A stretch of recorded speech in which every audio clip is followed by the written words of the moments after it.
Yo, what's up guys, and welcome to a new video here on Patreon. Today I got a little tip for you guys that I just figured out recently. So yeah, recently I've been super obsessed with sort of bokeh lens distortion. Let's see here. Yeah. If you don't really know, it's sort of like when the around the edges of the bokeh is sort of, let's see, can I find some good example here? Yeah, here. So it's like round bokeh or like normal in the middle, and at the edges it's sort of squeezes out and distorts. And yeah, it's super hard to replicate that in the computer, and I just really like the look of it, and it makes everything feel way more natural and stuff. So I've been mixing around with this like for this week, just trying to come up with something to sort of replicate that. And I just found out an idea that I came up by myself, which is sort of unusual. So yeah, I think I'll just share this idea with you guys. So yeah, here I just found a image that we can test the lens distortion on. So this will be sort of our test subject. So what you're gonna do is you're gonna add a I use the Frischluft, I don't know how to pronounce it. It's FL depth of field basically. So this has super realistic depth of field, and if you're ever like thinking about doing post stuff in After Effects, definitely cop this. It's so worth it. Yeah, so this gives way better results than the After Effects thing, and you can sort of like make all these adjustments, and yeah, you're super flexible to what you can do here. So I'm gonna make an anamorphic lens here, and you can sort of mix around with the iris and all of that stuff. So I'm gonna keep this at 0.25, and border brightness, bring that down, and I'm going to set this to something a little off to just make it look a little unique. So once that is done, we sort of have this bokeh thing. I can show the difference here. So this is the camera lens blur that After Effects provides. I'll show here. So if we sort of set up the same stuff,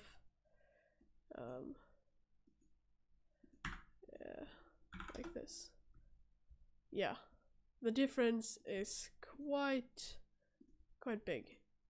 So this is just a big mess of randomness, and this has like these nice bokeh balls, which I really like. So yeah, so what I'm gonna do now to distort the bokeh, like I really didn't know how to only distort the bokeh, but I finally figured it out. So what you're gonna do is you're gonna add the optics compensation thing, and what that does is basically it distorts your image, but as you can see, it also distorts like the bokeh. So what we only want it distorting the bokeh and not the image. So what I'm gonna do is, if you move this above the depth of field layer here, you can see that the bokeh is still the same, but it's only the image that's sort of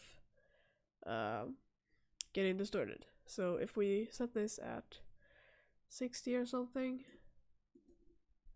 I'll set it at 70. Okay, so the bokeh is now normal, but the image is distorted.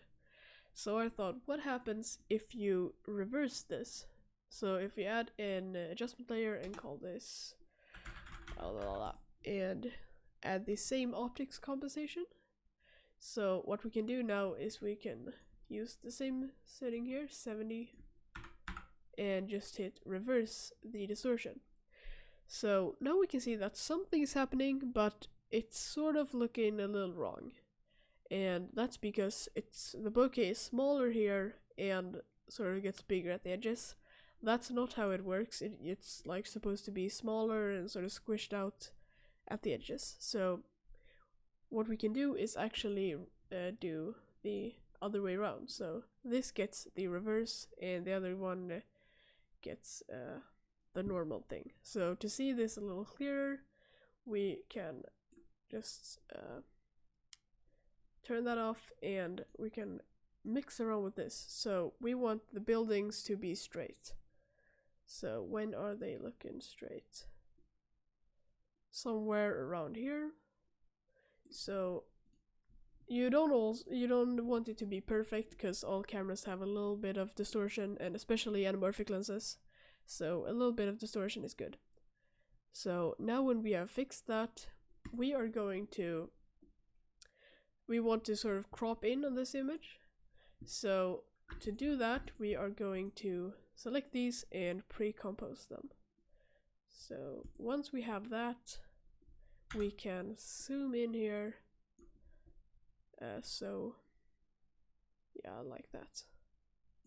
Great. So to add the blur back, we can go into the composition here and crank up the radius. So if we look now, we actually have distortion on the edges in only the bokeh. And yeah, that's super cool to me, and yeah, it can totally elevate your renders. So yeah, that's sort of everything I wanted to share with you guys. And yeah, thanks for supporting me, guys, and hope you have a great day. Bye bye.